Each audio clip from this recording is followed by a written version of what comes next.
The Nintendo Shack is back. I am Jason, joined by King Koopa himself, Donnie Reese. Welcome to the Nintendo Shack, episode 6, I believe, proper. I'm back from my... See, Donnie was gracious enough to give me a little vacation to Woohoo Island, and I have returned, and I am back on the Shack to lead us to the glory of the Nintendo land. Donnie Reese, how are you today, my friend? Greetings, Koopalings. I'm doing well, Jason. It's glad to have you back. Old Flux back in the Shack. It's good times. Yeah, you did well in my absence. I enjoyed. Do you think so? I think so. I think you do a fine job hosting. I know you were saying there, I'm not as good as Jason and Kevin, but I think you do just fine. I think you do just fine. You have a voice and face for podcasting, my friend. I'm glad we had so many diehard, hardcore Nintendo fans on the show. Folks that have never played a Xenoblade game, never had a Wii U, and didn't get a 3DS, and never used Miiverse. It was a great no. They did a great job. I actually thought it was fun. Thanks a little bit. Now I also want to be able to add to the Xenoblade conversation, but at least I'm somewhat familiar. Somewhat. I do think I'm going to jump in 2018 maybe with that game. Okay, we'll see. Yeah, I'm slightly interested. I don't think there's never any shame in you never miss out by waiting to play a game, except that you miss out on the conversation. That's the only thing you miss out on, is you miss on the initial wave of enthusiasm. But other than that, you always benefit by waiting. You always get it cheaper and all that. I mean, there's a lot of benefits in waiting. I think it's a good idea. Yeah. Yep. And I like that. I like saving money. Who doesn't like saving money? Apparently I don't. I just Yeah, but Donnie, you're the master flipper and the master credit hoarder, accumulator, generator. Oh man, I just dropped so much today, and we'll do again tomorrow. I saw your download queue. I believe it. But Black Friday's upon us. Position, I would do the same thing. Nice. So, I can't complain. So, again, welcome to Play Some Video Games, Nintendo Shack. A proud member of the Play Some Video Games podcast network, pretty much, that we have now. PlaySomeVideoGames.com. This is our Nintendo focus show that it's our main product of love here at PSVG. So let's go. Let's ride the wave. Now we're kind of in a little bit of what feels like some calm before storm. We just had, Mario Odyssey's release to applause and heralds and the heavens opening themselves and dropping platforming gold. And now everything's come down and we have some calm. We're getting into the holidays and we've got Xenoblade comes out. Remind me, what's the release date on that? I think it's December 2nd. So I think it's December 2nd or December. So first week December. No major releases. We've had a Skyrim plethora of indie hits, and Skyrim's coming out. We've had a plethora of indies dropping with. Well, not even indies, I should say. Now I can say third parties. I mean, we've had Doom's hit. We've had LA Noire just come out. Rocket League just released. So that's let's talk about that for a little bit, because that what is this, Rocket League? A couple years old now, I believe. Just released now on the eShop. Previously on PC, and it's been on Xbox One, and it's been on PS4, and now we have it on the Switch. Yep. And Donnie, you have it. I do. I have it. I've played a bit, and I realized that I am not good at Rocket League at all. Rocket League is an amazing game because I think it's immediately anyone can pick it up, but then there is a skill mastery of that is just up there, because the stuff that seasoned players can pull off, crazy in my mindset, but I've been enjoying playing around with it. It has cross-play right out, working beautifully. Immediately after I got it, I jumped into a private game with Lucas on PC. I was on the Switch, played great that night. That first night, Josh hopped on, and we had some private lobbies going with the three of us for a bit. Haven't had any issues there. What I have seen, I believe on Psyonix's blog, they're working on a party system irrelevant of platform. So right now, the only way you can play with someone that's on PC or on Xbox is if you do a private lobby. I mean, otherwise you'll randomly get matched up with people in matchmaking. But if you do a private lobby, you can have people join.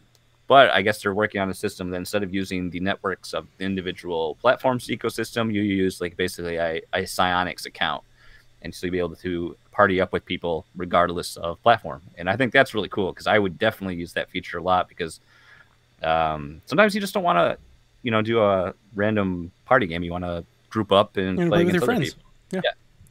So I had played Rocket League briefly on PC. Was this your first time playing it, or had you played it on PlayStation Xbox 4. or PS4? It came free to Oh, PlayStation Plus. Yeah, they had that's right. That's how it kind of really got all that good press. They had it had it live. I mean, had it free. We had a little chat about it. I think I forget how good like Rocket League actually looks when it has more horsepower behind it. Sure. Because I haven't played it docked yet. I've only played it handheld. And you can definitely tell. I mean, it's definitely a dumbed down visually experience. I mean, the textures are pretty bland. The resolution is obviously a lot smaller. But the important thing is, I think the frame rate, the experience, the gameplay itself is Rocket League. And I think that's the essence of this game that they had to port over to the Switch. Yeah, when the reviews and previews started to hit for the game, there was a lot of Rocket League has a variable resolution and it can dip down to like 500 something p, at times, and I was like, ooh. I'm driving that 4K wagon. I'm like, oh man, 500. we're getting in Wii U gamepad territory over here. I can gladly say that the game looks fine. I mean, it looks good enough. It definitely has what I would call that 3DS like hard edging, hard bordering. I think they do that to like hide the jaggedness. It's like when you try to get real fine with like a circle, it looks jaggy. But if you do that bold outline, you can kind of like cover it up. I don't know. That's just I have no idea if that means anything. It's just kind of what I'm talking about, like that Smash Brothers, like 3DS, that Hyrule Warriors, like all the characters and stuff kind of have like this bold, like a comic book almost. I definitely see some of that around the ball, around the cars. Yeah. I definitely see like a bit of a white aura around the ball too, which is beneficial because it just helps you locate it and everything. But because I find that specifically playing on handheld, like when the ball is on like the opposite side of the field, I can't see it. Sure. It's just like the screen's too small. And I'm sure if once I'll probably play a couple matches after we're done with the show tonight just to test it in docked. But I'm surprised like how well I've enjoyed the experience. Well, I said it when it was announced. Rocket League's going to be perfect on Switch, and I mean it's a portable game. Like that game is built for a portable platform. Like playing, I love Blast Ball. It's like the same game. It's just with cars instead of blasters. And I told my son, I was like, you're gonna love this game. It's called Rocket League. And apparently he plays like some mobile game that's like pixel, like 3D Minecraft block. But apparently they have like a Rocket League pack-in or something. Because he was like, I've played Rocket League, and I was like, really? And I was like, explaining to me. He's like, on my friend's phone at school, and I put it up on the screen. He was like, it doesn't look like that. And I'm like, okay. But, and I told him, I was like, you're going to love this game. I was like, it's like Blast Ball, but with cars. And he looked at me after he played his first match. He's like, it's not like Blast Ball like cars. He's like, Dad, it's like Forza, but soccer. I'm like, we're saying the same thing, but sure, whatever. He and I played it last night. We played it for like 2.5 hours. Just him and I. I haven't went online yet. I've just been playing it locally with him, trying to show him the ropes. You're right about I wouldn't call it hard. It's not a hard game. You totally have a lot of fun playing the game. It's like Splatoon, right? Anybody can play Splatoon. You grab a roller and go play. But if you want to be really good at it, there's definitely, some experience and some tactics that you can learn to get really, really good at it. It's a great professional game. Yeah. Oh, yeah. Having played it docked, I can tell you that docked, it looks great. It looks fantastic. It's really crisp. The upscale is fantastic. Not that the downscale on the Switch's small screen looks good. Totally playable. I want to make sure that we don't give off the negative impression. I'm really positively impressed. I forgot just how much fun it was to like go shoot up the wall and then somersault off of it and like come all the way down and like do a U-turn and fly away. I mean, the mechanic, not even the mechanics, but the physics of that game is really like what stands apart and shines. It makes it fun to play. So. Yep. I've been trying to work on my aerials. So today I was playing around and I've probably from somewhere around like maybe half center field or a little bit closer to the goal, I launched myself through the air and I hit the ball after it came off the wall from midair, and then drove it down. And I was in like the corner a little bit, and I scored the goal. I was like, "Oh my god, yes!" And then I was like, "How do I save the replay? How do I save the replay?" And I couldn't figure out how to save the replay, and I lost it. I was going to ask, the recording isn't up yet? Well, they don't have the recording feature, but there is because there's a feature inside the game. If you go to the menus, there's a way to view your saved replay. So there's some way inside of the game that inside it itself, it'll save your replays and things like that. And gotcha. I didn't do it. Did you get the Samus car? So I haven't got that one yet. I have the Samus car. Cool. Yep. I don't have any. I have a feeling at some point I'm probably gonna have to buy the DeLorean because it's the friggin' DeLorean. But I don't have any of the DLC. Can we buy a way to make the PSVG logo a flag in the game? Like that was like we gotta talk to them and see if we can't get in on this one.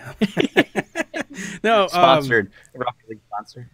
I would say that with this, Doom, Skyrim, like all of these games that are making their way over, I am more convinced, and I mentioned some of this in our Discord chat, by the way. I am more convinced than ever that at this point in time, at this point in technology in video gaming, that anything can run on anything if you wanted to. Like if a developer wants to put something on Switch, I don't think there's a game that can't run on Switch. You know, like we talked about that when it was the NX, and we were like, well, you know, we can't run that game. That game won't run on here. The Switch will run any game. You may have to tone some things down and turn off some shaders and stuff. It won't run Rime. It will not run Rime. In that defense, Rime didn't run on anything already. Like Rime wasn't running well on anything. The most powerful PC apparently couldn't run Rime well. But yeah, no, I mean, I'm really excited. It's exciting to see what the future might be for more games to follow this path over to Switch, and specifically for Rocket League. I think it might give Rocket League like a second, breath of life. Not that, Rocket League doesn't have a base. There's there's absolutely a base but I got to think that like anybody out there that loves to play Rocket League, like if that's like one of their favorite games, I honestly think that buying a Switch just to have that option in a portable setting is maybe enticing. Like it very well could be a system seller to that Rocket League fan. And maybe he plays most of the time, or maybe he or she plays most of the time on PlayStation or PC or Xbox. But if you loved Rocket League, if you're just like, Rocket League's my favorite game, you got to have a Switch. Like you've got to have access to that game at all times. Like it's that portability is such a huge selling factor. Again, coming back to what we've always said the whole time. I mean, it's such a huge selling factor. Yep. And I think what's nice about Rocket League that we'll see is maybe we have it's another accessible multiplayer title. And then we can get some more, community nights, or I just see, especially with the cross play, we can get more people that, aren't on the Nintendo ecosystem. We can have people from everything playing together. And I think that's what's a great appeal about that. And I think we'll have a lot of fun with that. So plus matches are short. I mean, it's 5 minutes, so you can get in, get out, get a few done, and that's why it's perfect on Switch. I played yesterday. I mean, not yesterday. Oh God, it feels like yesterday. I played earlier today on my lunch break. I pulled the Switch out and played a quick local match. And I'm trying to get my Rocket League legs back under me. Like the first time I played a match, I tried to go score a goal and just went right past the ball. And I was like, oof, you gotta. I might need to do the tutorials again or something. I don't know. The best feeling is if the ball's coming right at your net. And you're like, oh, I got this, and you miss it, and it goes into your net, and you're just like. Today I had one where it was overtime. Like, oh, I got to help my team. I got to race back there, and I knocked the ball into our goal. You get over aggressive in overtime, thanks to me. So, Rocket League, pick it up if you haven't. I really enjoy it. $20, I believe, and that's good. It's good fun. It's good fun. Fun. I give it a lot of fun. Shaq thumbs up. Yeah. Shaq thumbs up. Moving on, we've had the Game Awards nominees were released prior this week, and I don't want to spend a lot of time on here because there's a lot to go through here. But Donnie, I've listed out everything here that Nintendo was nominated in, and obviously, I think we kind of expected Breath of the Wild and Odyssey Game of the Year, as well as best scored music, best game direction, numerous other things. I don't know what I'm not going to make predictions on on what I think it deserves or what I think wins. Here's the interesting thing. Nintendo dominates the best handheld entry. I love that category, best handheld. They don't include the Switch at all in that category. Yeah, it's just so that's the thought. 3DS. It's like, the Switch is a handheld and it's a console, but I feel like I don't know. All right, so the thing that I wanted to ask you here, more than just talking about this stuff, Jace Plays Games says Danganronpa, Game of the Year, again. He's been beating Jace. that drum for a long time. I wanted to ask you, do you do the Game Awards? Are you into the Game Awards? Because I'm not. I haven't been. Like when they first existed, I was like excited, and then I was like, Jeff Keighley, and then I thought, how was this decided? And I kind of didn't pay any attention to him. And I think last year, I actually watched some of it. So I go either way because, like, personally, I don't care about it so much. But then I feel like, being involved in, not so much with Fluxipose because we don't really do solely focus on games. But I feel like now being a part of PSVG and stuff, I at least should be more aware of it. That makes sense. So to reiterate, I like the idea of the Game Awards. I think we should have a Game Awards something. I think it's good for the industry and the genre. I've never been a big fan of the presentation of the Game Awards, and I like Jeff Keighley. I always wish that he would continue his Game Slice podcast. I'm actually a big fan of him and his access and his take on games. I like him personally. The Game Awards, as he runs it, the Game Awards that we've known that's associated with this, it's just a marketing show. Every category has its own award. They basically get everybody an award. It's like this big marketing push where there's a bunch of commercials, and I've always just felt like it's not to be cliche, everybody gets a trophy, but I mean, really, the Game Awards, they take the 30 best games a year, and they make sure that every one of them gets something. The year that best sports game went to Mario Kart. Because now it's best sports and racing game. The reason they did that is because Nintendo at that point in time didn't have anything in the actual, in the other category, like this handheld award. That's totally just to get a 3DS game on the show. It's that type of stuff that I'm like, ugh, it doesn't feel credible in a way that there are certain games, in my opinion, I won't say this year, but in other years, there's certain games that I would have been like, that game's going to sweep all of them. This game is better than all these other games, and it's going to get 8 awards, but that never happens. You may get one game that wins 2 or 3. Maybe it should have won 10, but they because you won Game of the Year, we're going to give this one Best Art Direction. And because this one Best Art Direction, we'll give the one that missed out on those 2 Best Music Direction. And that type of stuff, I'm just like, eh. It's cool that they've got some fun moments, though. Yeah. I love the Koji Kondo performance, and obviously I think you and I were chatting at the time, but I stayed up late to watch that Zelda reveal because we knew it was happening. I was like, I gotta go see the Zelda thing. So and just to reply to Jace, Zelda Breath of the Wild is the Game of the Year this year, and I can't wait to tell you all the reasons why when we do our own internal Game of the Year stuff. But until further notice, that's it. That's the game. But I think I've taken the approach now that I don't think I'll watch the Game Awards. What I think is I'll pay attention to Twitter. I'll let Jace tell me what wins categories and whatnot as he tweets out his snarky remarks after every presentation. And then if they have something really cool like a Koji Kondo or something that hops up on stage, or Koizuma comes around and drops a game or something, I'll go check it out on YouTube or a GIF or something. But I don't think I can sit there and watch 3 hours of just media marketing. I don't know how long it is, but I just feel like in the past it's really long. I can't just sit there and watch trailer. It's like a Super Bowl halftime show that never ends. It's just commercial after commercial after commercial. Be like that beginning of the Switch reveal all over again. Exactly.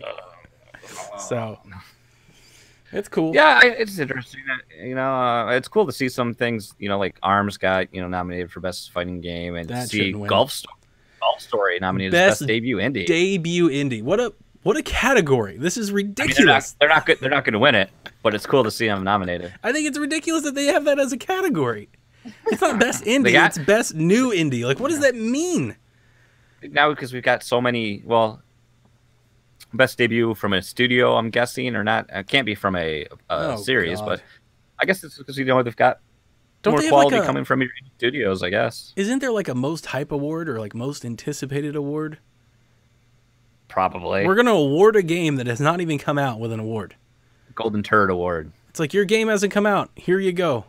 that should be what Player Unknown Battlegrounds gets, because I don't know how you can nominate that when it's for not game even of the fully, year, and it's not. when it's not technically fully released yet. I know there's many other people that have already made that opinion, but Sure.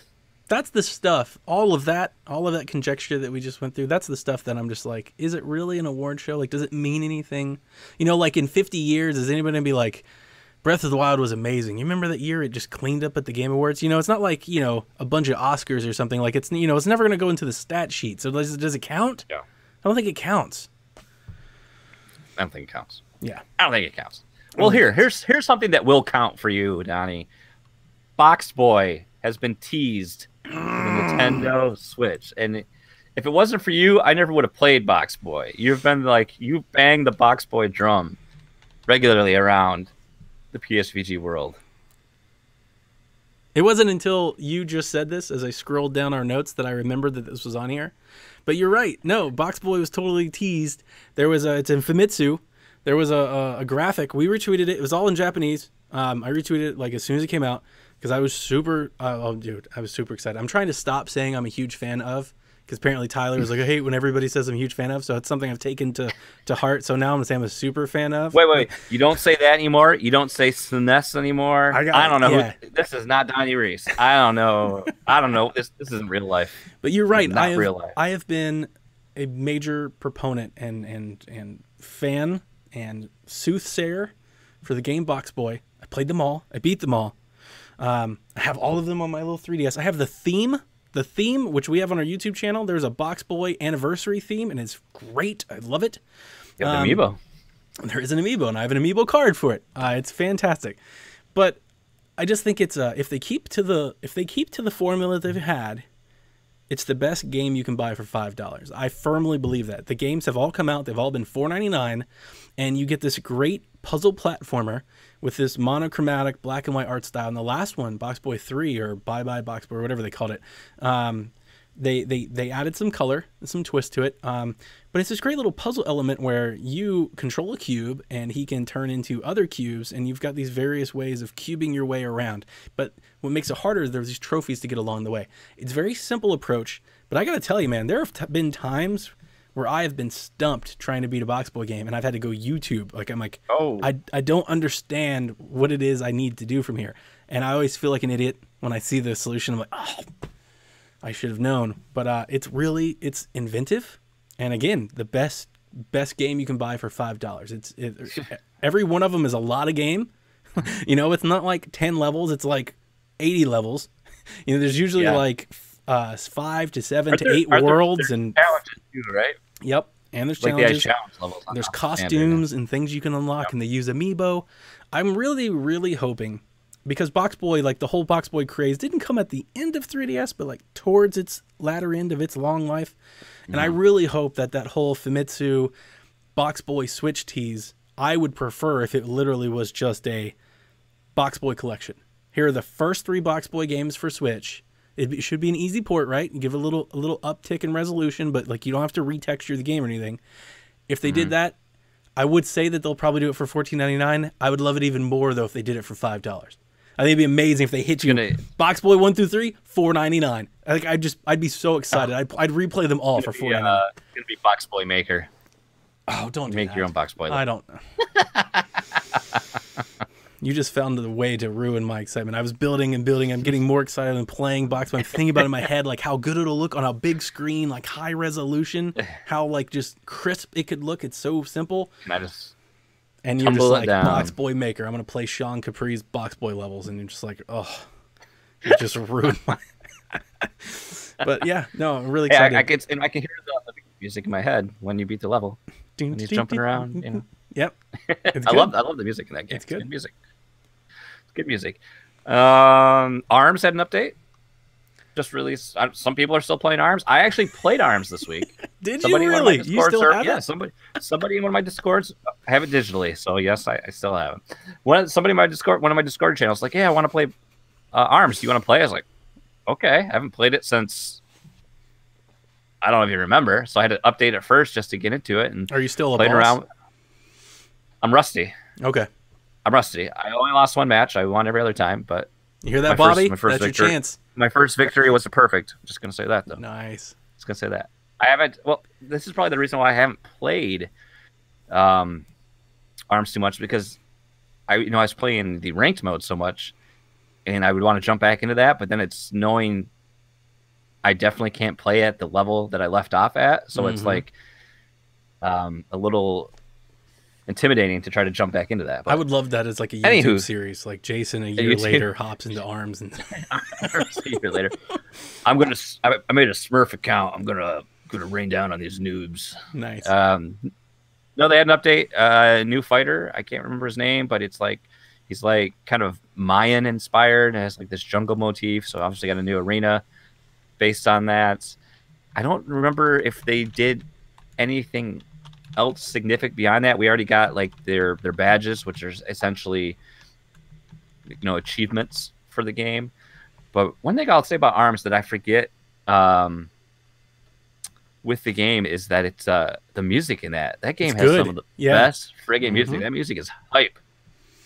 No, I love the music. I love the menus. I love the design. It was nice. The online system was great. Little lobbies that they had for the casual mode was cool. You could jump in and out, and you match you up into other game modes and against other players. That was a cool feature. Well, and I would say, hats off to Nintendo. That is good stuff. Yeah. Hats off to Nintendo. They said they were going to support it, and they are. I wouldn't. I would move on to other things, but they are. It was cool. It was. I think.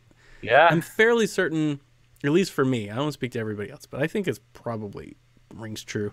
We were so starved for content at Switch's launch that we wanted to latch on anything. And it was cool. Arms is not a bad game at all. It was fun to check in, kind of see what it was. At least for me, like I got to see what it was. That demo went a long way because I played the demo and I was like, this is fun.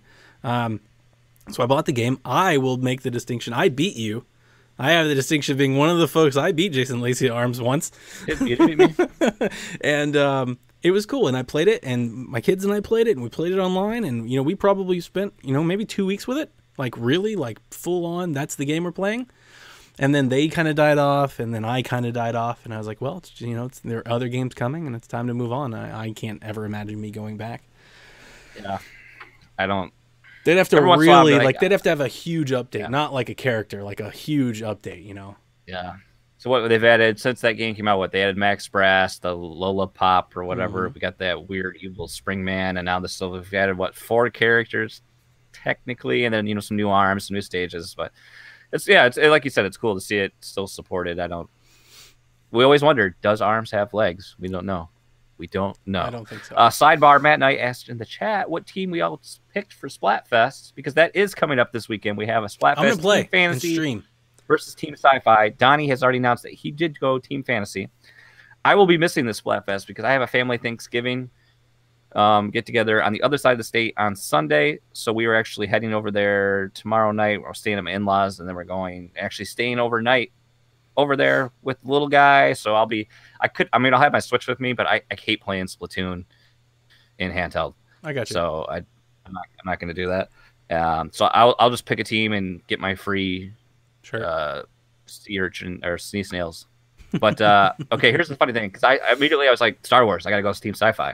And then I got caught up in a lot of debates and way too much conversation on this, and apparently Star Wars is technically a space fantasy, and it kept going, it's more fantasy than sci-fi, and I started doing all this research. I agree and I was with like, them. okay, I think it is more I agree with these points, because just because it's set in a sci-fi or like space Wookiees experience, and stuff. the themes and the story fit the fantasy motif, because you could take Star Wars, the story of Star Wars, you could remove it from the sci-fi backdrop and you can still have the story. I was like, okay, so I am also Team Fantasy. Ooh, looky there. I'm not officially Team Fantasy. Oh, well. So unfortunately for you, as I discovered the last time we talked about this, I don't think I've ever been on a winning Splat team. So I think that goes. I think I'm 2 and I've either. How many have we had? This is our 4th one. Yeah, that sounds right. It's 4 or 5. We've had the Halloween one, and then we had. I don't even remember them all. I think this is the 4th one though. So I think I'm 2 and 1. I think I've won 2, lost 1. I want to reiterate. The plan is for it to stream. I did tell the kids about it. I showed it to them. They're gonna pick a team. However, there could be a wrench thrown into here, and that is not the Thanksgiving that you're talking about in terms of your plans that day, but my kids are off next week, like out of school, and the in-laws are like, "Do you want us to come take the kids Saturday and just keep them all week?" And I'm like, the answer to that question is always yes. Exactly. The answer to that question is always yes. It doesn't matter. It's always yes. So I was like, if they leave, I may not. You know, right? And so like, if I don't stream, it's because the kids aren't around. Yeah. Can I reference that? Kind of harkens back to Ray. If someone asks you if you're a god, you say yes. So if they leave, then I won't be streaming. But if they're here, the plan is for us to sit around the little streaming setup here and boot up some Splatfest. Awesome. It's what got me back into the game last time. I kind of took a break, and I've kind of taken a break again for Splatoon. But you get back in that Splatfest, you're like, oh, Splatoon's fun to pick up and jump into. I got in there and played some Salmon Run. Nice. Yeah, and I was just like, I wanted to get in, and I think with that game, as I've mentioned plenty of times, I love the game. I really do. As much as crap as I've given it, like post-launch, I love the game. I still think it's again, as I said it before, I would rather somebody, brand new person to Switch and Nintendo, buy Splatoon before Odyssey, because Splatoon is that good and it does something really cool. Having played it so much, though, I don't like the load times and like the time it takes to get in. So with that type of game, I think I play it more like when I have time at home versus the portability. Not because of the portability, the downgrade, or the controls. It's really because when I'm playing portable, I don't have 10 minutes to wait to get started. Like, that's the amount of time I have to play the game. Like, I need a quick launch feature. I don't have to deal with any of the banter between. Exactly. But when I'm at home, like on a weekend, I got nothing to do and I've got hours to wait. Yeah, I totally spend 5 minutes getting through everything, getting where I need to go, and then start playing the game. And I did that last weekend. I sat down, played the Salmon Run. It was fun. And I was just like, man, I remember telling myself, I was just like, God, this game's so good. I got to go back and go finish all of I got to do what Brian did, Caroline's husband, and go get all those golden weapons or whatever. Oh, God. You can't. There's no way you're doing that. I got 2 of them, and it is the most mind-numbing there's so much experience of your life, because you have to go through and beat every single level, with every weapon. Yeah, if you want them all. Yeah, probably never gonna happen. Maybe I'll do it with one, but it's a long-term Switch goals. Like by the time the next thing comes out. Yeah, I've always said I was going to get to max level in Splatoon too. Either Splatoon game, and I don't even know what hasn't level happened yet. Man. So I think I'm in the 30s. Nice. I don't know. I was going to get in the S rank, and I still haven't done that. I'm still like A+ in there, all the rank modes. I just haven't played enough, The last piece of news that I haven't done this yet, but Nintendo Life kicked out a video this week entitled "How to Improve Your Switch Internet Easily by Changing MTU Settings." So I'm not familiar with the MTU setting, so I had to do a little research on this, and I'm not quite as tech savvy as I used to be, or as many of our listeners and viewers. I surely am. So if you quick and dirty on it is, if you go into your internet settings, you pull up your Wi-Fi connection, you pull up a connection itself, go into the actual internet settings, you can scroll down, and there's a setting for MTU. Mountain Time Universe, right? Yes, Mountain Time Universe. Essentially what MTU allows is the total number of, like the max number of packets that your connection's going to process, essentially, when a request is sent. So by default, it is set to 1,400, and there's suggestions you can edit it and bump it up to 1,500. You don't want it, like you might ask, well, why do I want 1,500? I want to just open that pipeline, all the way. Now, that's not quite how that works, because if your setting's too high, then you're going to have like packets dropping, which is going to lose to overall bad performance and your connection dropping out potentially. Yeah.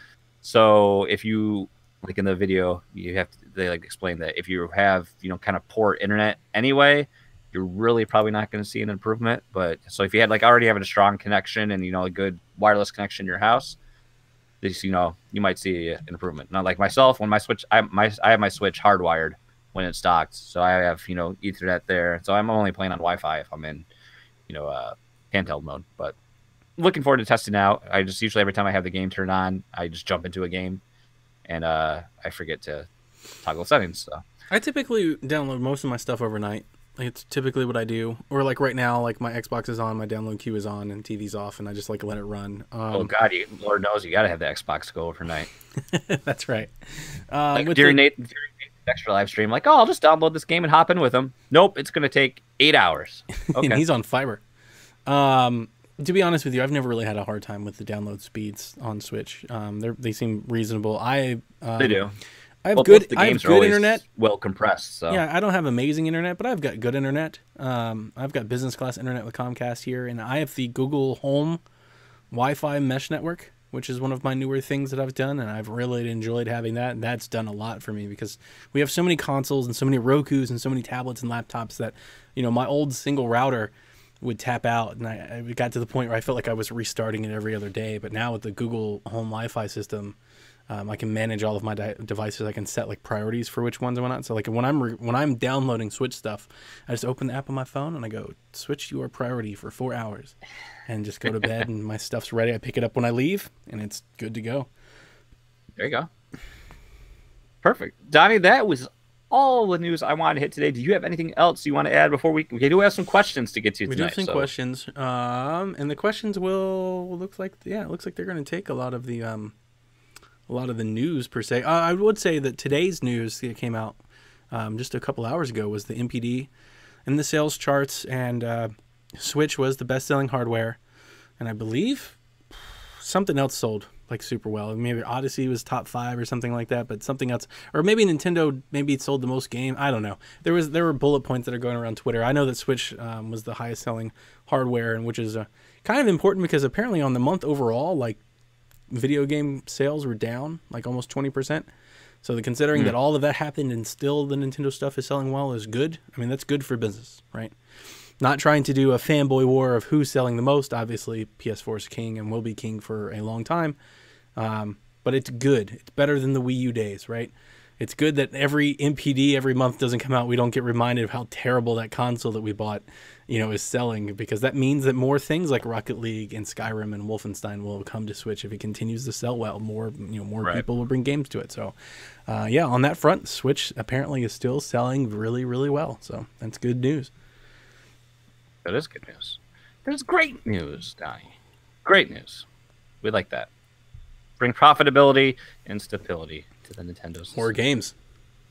More games. More games. All the games. Like it's my dilemma. It's like I really want to play the new Colossus, but like I really want to support third parties on Switch, but I can get it really cheaper, really a lot better deal on on Steam or on the Xbox, and it's just like, You're gonna wait What do for I it do? on Switch? I can't. I'm not. Nope. I already don't have think it. I'm going This ship has already sailed. The moment I was like, nope. especially if I'm in the position of probably owning an Xbox One S in the coming weeks. hmm I mean, Look, there's it's nothing gonna wrong be- with that. I mean, it's gamer choice, right? You're supporting video games. You have multiple consoles. You got to do what's best for you. That doesn't make you any more or less of a Nintendo fan, right? Like, there's still going to be Switch fans that buy Wolfenstein. Like, Sure. it's not like it's just not going to sell. Somebody's going to buy it. But I mean, it's hard. And I think that's something that it's okay to put up with in year one. That's something to be harder to swallow in years 2 and 3. You can't be 6 Yeah. and 8 months behind other releases. Yeah. Right? Especially if you're not going to come at a Yeah. discount.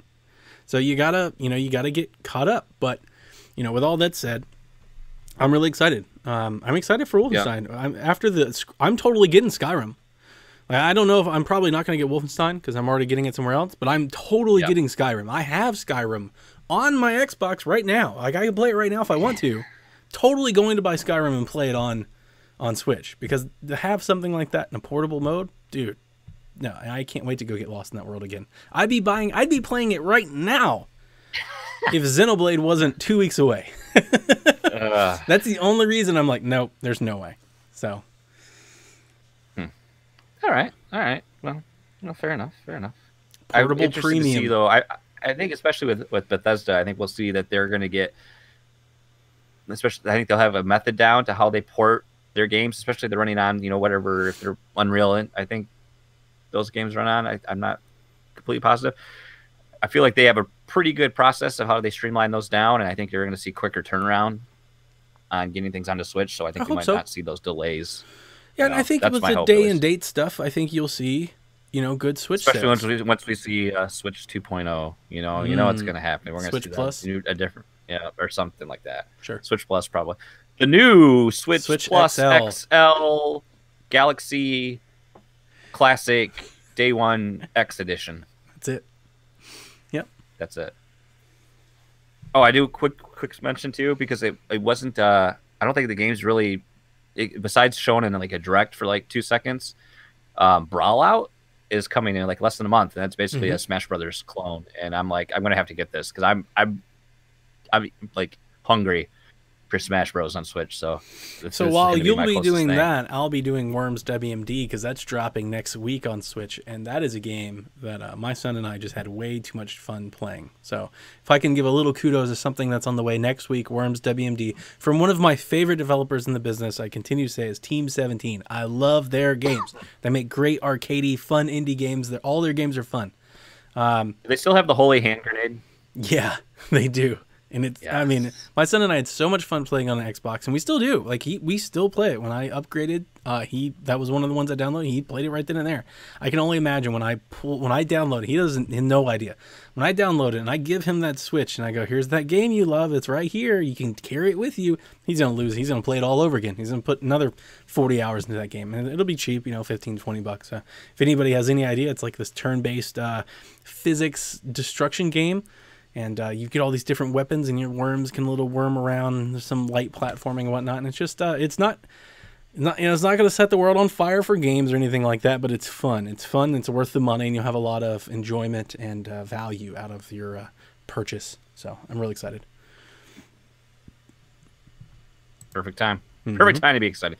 All right, we've got some questions to get to before we can close out the show, so we want to move along and let's hit them up. So starting off with one of our very active followers of the show, Mr. Paul Calico asks, he's got two questions for us, actually. First off, PSVG, what are y'all's thoughts about a Mario animated film? This is why I purposely didn't announce it in the news, because it was revealed that Illumination was at the time was close to, I think, landing the rights to, or what was it, multiple films animated in the Mario universe. And I haven't personally followed the story since then, but I think it is all but confirmed. Well, let's face it, what did the 90s teach us? An animated Mario is the way to go. I mean, Bob Hoskins or Lou Albaga, and not quite the Mario maybe the Mario we deserve, but not quite the Mario we want, So every time any of this ever comes up, all of you 90s kids go right back to that immediate headline. You just take the easy bait. Yeah, I got to. I was so excited for that, Donnie, and then after I saw it, I was like, I don't know what this was. Now if I go back and watch it, but then you've actually researched that movie and read what happened, you're like, okay, no wonder it was a steaming pile of garbage. I mean, yeah. The Illumination team is the folks that did the Despicable Me, and they do all like the Minion stuff and whatnot. So it's a good company. I love Despicable Me. I love those films. I haven't watched Secret Life of Pets. My kids have, and they love it. Hilarious. We did like Life of Pets, and it is really good. Yeah. So yeah, I think it's good. I think they get some hate because of Minions and some other stuff they've done. That's sad. The Minions are, they're known. They're a marketable cash grab. Exactly. There you go. Like it's not like that's a failure. Like they're somewhat successful. I mean, animated is the way to go. I feel like with the whole Mario animation, like Nintendo basically has the formula down right now. Like the Mario animation stuff that we've seen in like cutscenes and whatnot for Mario's have been similar over like the past decade. So I don't think it'll really go far from there. And I think they'll do like some lighthearted jokes, and it'll be kid friendly, and it won't be an amazing movie, but it'll totally be worth watching, especially if you've got children. And I know my kids will be excited for it. So yeah, I'm down.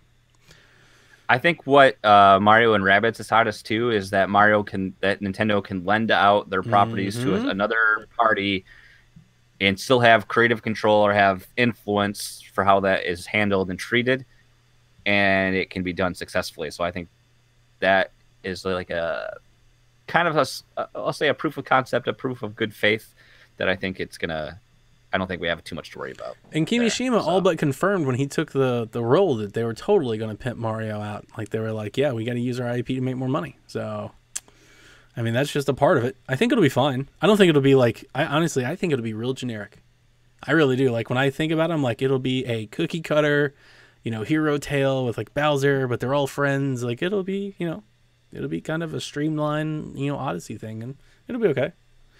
Might be better than Justice League. I think I can fart out a movie better than Justice League. That's just my 2 cents on it. And So I probably will never see Justice League. Paul had a second question. Do y'all think Nintendo will make a Star Fox for the Switch? I love that question. God, you put I it in. I hope so, but I don't think we're gonna see it anytime soon. I don't know because it needs to go. Miyamoto needs to not be directly involved in its development. He I needs don't to think have Miyamoto's the problem. I mean, I get what you're saying.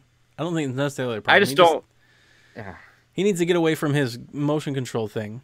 But is that Yes. just him? Like, is he the one person to blame for that, or is that like the team that wanted to do it? I'm right? sure he's. I don't know because I mean they had. I don't see Platinum being like so big on. Oh, I got to add these motion controls in there because I think he had this proof of concept and then he's like, oh, this is fun. This is a fun way to play the game, and we got to And it could have been a mandate. Remember when Star Fox was shown? It was also shown with Project Guard and Project Robots, and the whole idea behind all three of those projects was what?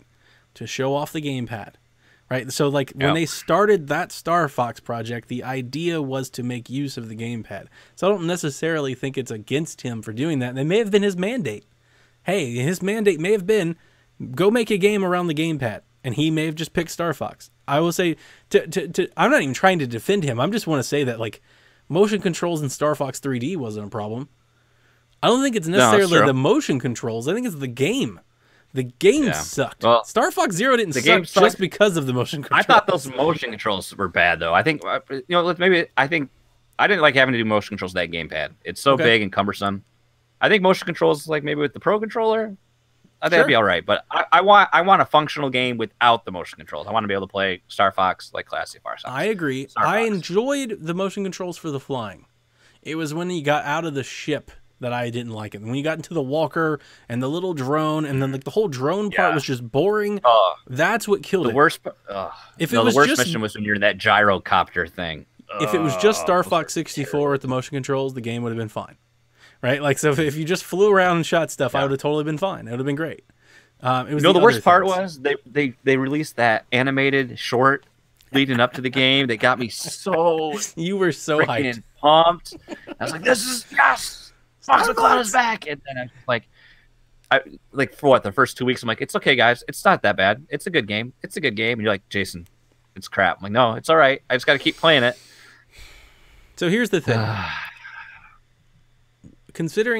Thinking that we'll get some sort of upgrade system along the way, the Switch's lifespan is probably 7 to 8 years tops in like today's tech climate, and that's like with an upgrade.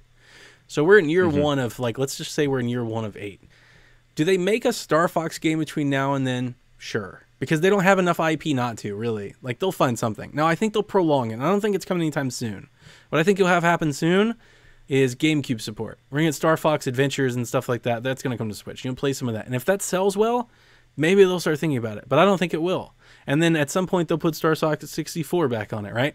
And maybe they bring a port of Star Fox Zero. I don't think they will. But maybe they take something like that and they go, let's redo it with controls and see if people like that. But if the Switch is something that we expect it to be, yeah, they have to between now and 8 years from now. They'll have to put something out with Star Fox on it. Maybe it's a smaller game. Maybe it's more of like an indie approach or something. Maybe it's like a Star Fox Captain Toad spin-off type of thing. I mean, it's random inclusion in the Super NES Classic.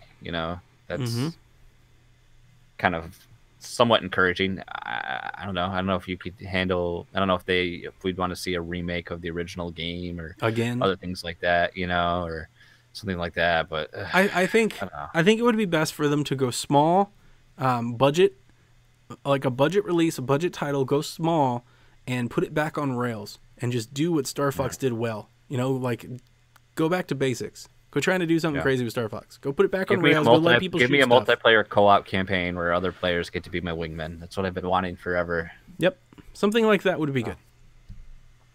And let me do a barrel roll. Oh, moving on. Trash Turkey.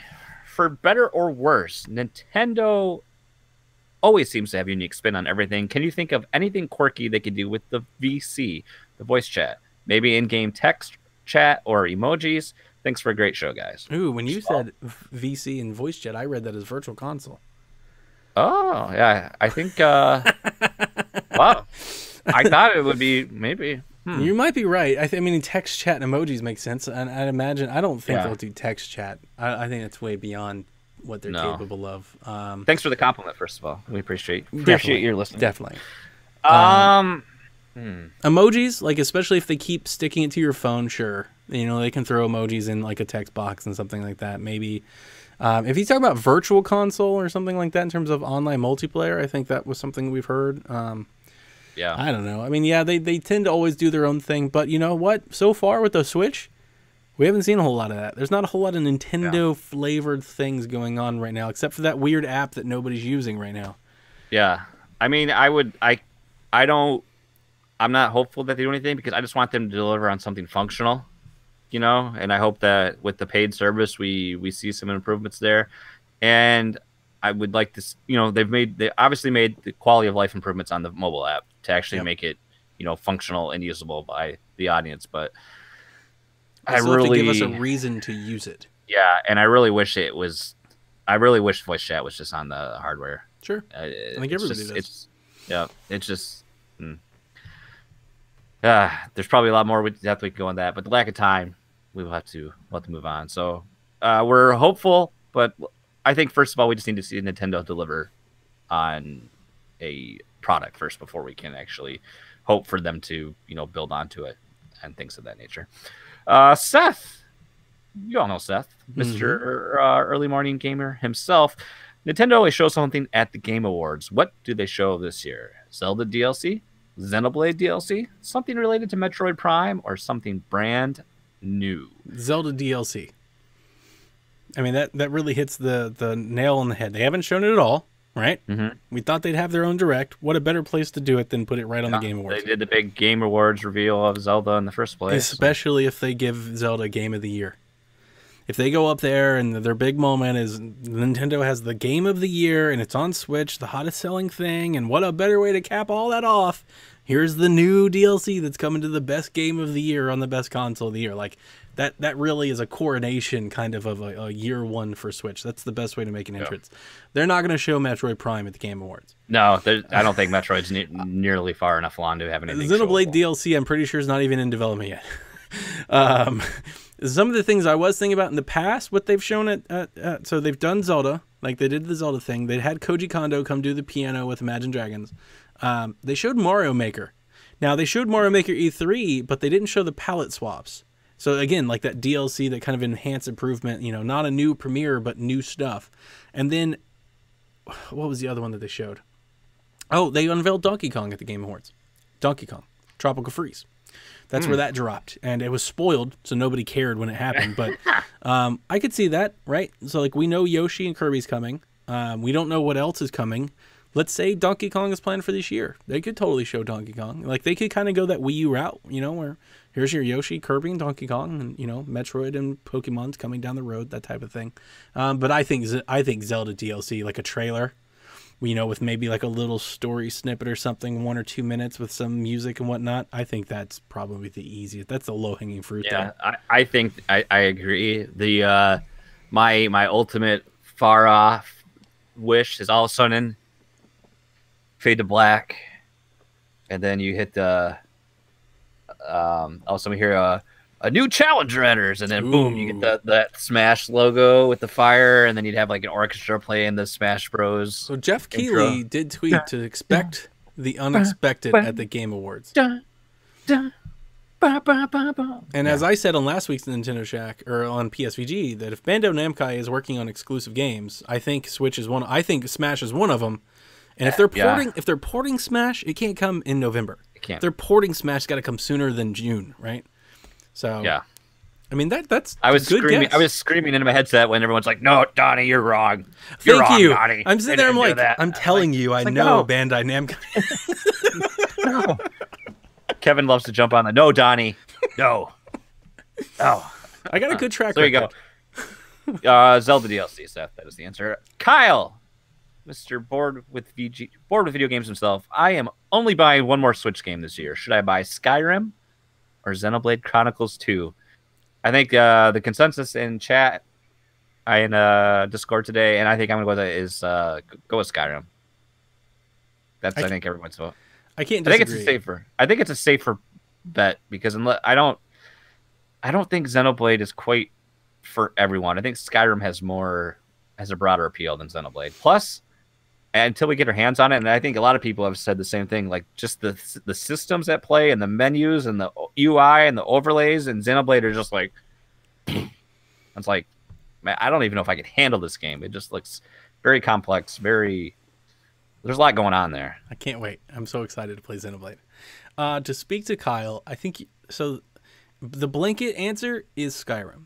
Skyrim is one of the best and most influential video games of all time.